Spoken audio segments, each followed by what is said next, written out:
और भाजपा की सरकार इतनी घबरा गई है कि वो जानती है कि 2024 में हारने वाली है। और ऐसे में किसी पद को लेकर के अगर देखेंगे तो इसके जो आपको ये नहीं दिख रहा है कि किस तरह से विपक्षी एकता के बारे में जो जो बातें कही गई वो बातें सब अब खत्म होती नजर आ गई है। अब प्रधानमंत्री के पद को आप लोग दूल्हा ऐसे शब्द से कहने लगेंगे तो एक तो अलग बात है। देखिए, कन्वेनर माननीय नीतीश कुमार जी ने स्पष्ट कहा है, न तो वो प्रधानमंत्री पद के दावेदार हैं, न उम्मीदवार हैं, और न वो कन्वेनर या किसी पद के इच्छुक हैं। मगर आप इस बात से उनके व्यक्तित्व को आंकिए कि 13 व्यक्तियों के कोऑर्डिनेशन कमेटी में 2 बिहार के हैं। तो बिहार का क्या जलवा है और क्या योगदान है और क्या महत्व है, इससे आपको अंदाजा लग सकता नहीं, है। अंदर खाने मतलब नीतीश कुमार संयोजक बनना चाहते थे, उधर मल्लिकार्जुन खड़गे का नाम आ गया, ममता बनर्जी के कुछ और डिमांड्स थे, उद्धव ठाकरे कह रहे भाई मैं कहाँ रह जाऊंगा, शरद पवार वैसे ही वो दिए तले अंधेरा हो गया, उनके नीचे से ही पार्टी को उठा ले गए उनके भतीजे, वो कहाँ रह जाएंगे।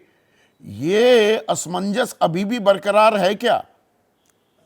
और ये अभी ये महत्वाकांक्षा कुलाचे मार सकती है क्या? नहीं है असमंजस, संदीप जी, असमंजस का प्रश्न नहीं है। इतने नेता मिल करके स्पष्ट उन्होंने कहा कि भाजपा के खिलाफ हम साझा उम्मीदवार देंगे और सारे चीजों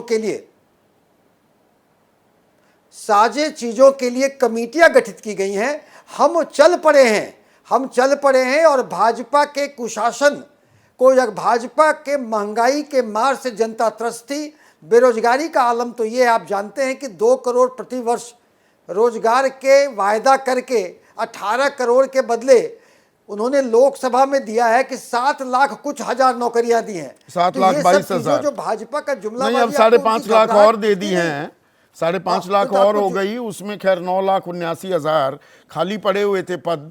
लेकिन कृष्णा हेगड़े, ये क्या एनडीए और मजबूती अख्तियार कर रहा है? आप कह रहे थे ये तो महत्वाकांक्षाएं भारी पड़ जाएंगी, कौन किसकी सुनेगा, ये तो एकजुट होते दिख रहे हैं। थोड़ा परेशानी का सबब है? मुंबई का मौसम तो आप मुझसे बेहतर जानते हैं। बिल्कुल बिल्कुल संदीप जी, हम 38 पार्टी है और हमारे एक ही प्रमुख नेता है सम्मान्य प्रधानमंत्री नरेंद्र मोदी जी, और हम उनके जीत के लिए काम कर रहे हैं। हमको कोई इनके जैसे कंफ्यूजन नहीं है।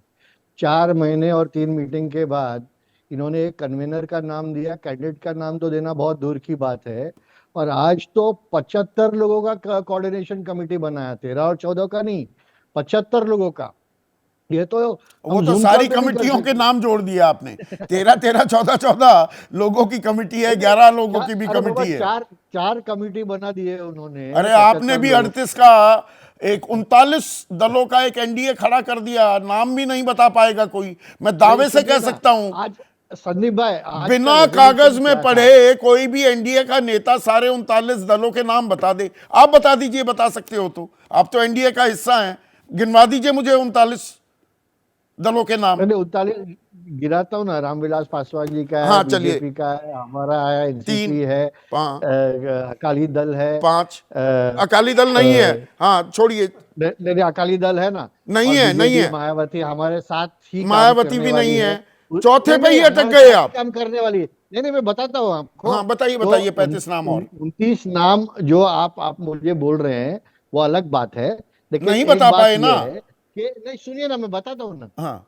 आज का रेजोल्यूशन ये था कि जहां जहां हम एक साथ आ सकते हैं वहां हम एक साथ आएंगे, ये इनका रेजोल्यूशन था। यानी इनको खुद पे भी विश्वास नहीं था। आपने अगर इनका रेजोल्यूशन बराबर पढ़ा, मैंने हो पढ़ा। तो, और जो हमारे रोहन भाई है वो कह रहे थे कर्नाटक में ऐसा हुआ और वैसा हुआ। अरे कर्नाटक तो लोकल इशू है, ये तो नेशनल इशू है और नेशनल इलेक्शन है, और दोनों इलेक्शन में बहुत सारा फर्क है, तो वो उनको जानना चाहिए। तीसरी बात यह है कि अभी तक इन्होंने ये नहीं तय किया कि इनका कोऑर्डिनेटर कौन होगा, इनका कन्वेनर कौन होगा, इनका कैंडिडेट कौन होगा। और मैं आपको एक बात खुद अच्छी तरह से कहता हूं, देश की जनता ऐसे लोगों को माफ नहीं करेगी जो स्वातंत्र सैनिकों का अपमान करते हैं।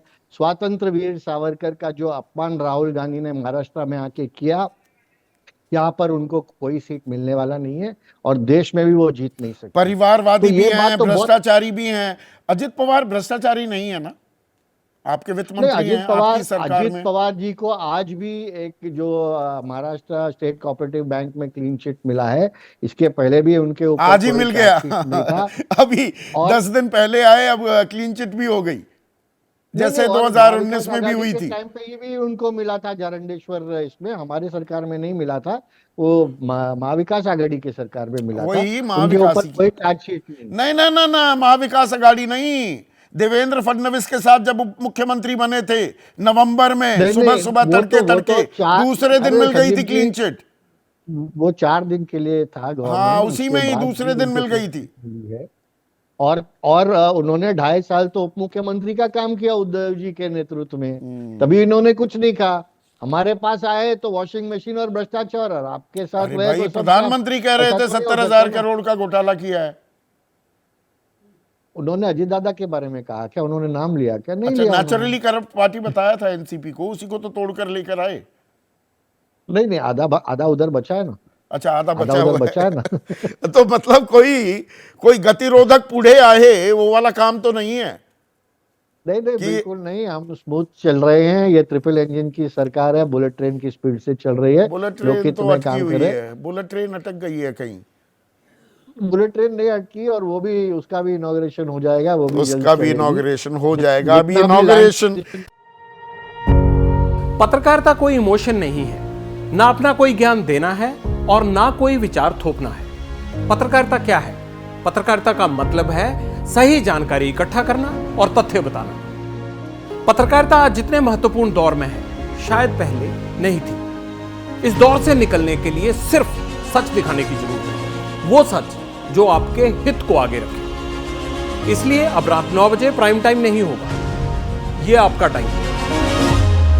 जगविंदर पटियाल के साथ देखिए पब्लिक इंटरेस्ट, सोमवार से शुक्रवार रात 9 बजे सिर्फ एबीपी न्यूज पर।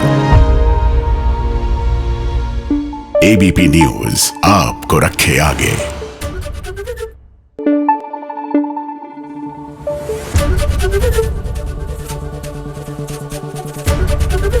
एबीपी न्यूज आपको रखे आगे।